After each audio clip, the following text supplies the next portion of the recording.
18వ లోక్సభ మొదటి సెషన్ సమావేశాలు ముగిశాయి. జూన్ 24న ప్రారంభమైన లోక్సభ సమావేశాలు 7 రోజుల పాటు కొనసాగాయి.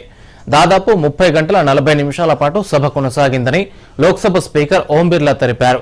ఎంపీలుగా ఎన్నికైన 539 మంది తొలి సెషన్లో ప్రమాణ స్వీకారం చేశారన్నారు.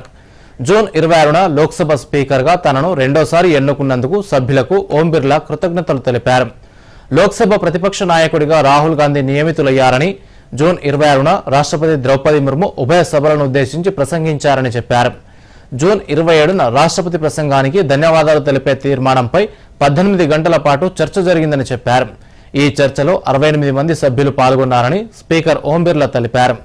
రాష్ట్రపతి ప్రసంగానికి ధన్యవాదాలు తెలిపే తీర్మానానికి అదనంగా 25 మంది సభ్యులు మాట్లాడారని, జూలై 2న ప్రధానమంత్రి సమాధానంతో చర్చ ముగిసిందని ఓం బిర్లా పేర్కొన్నారు.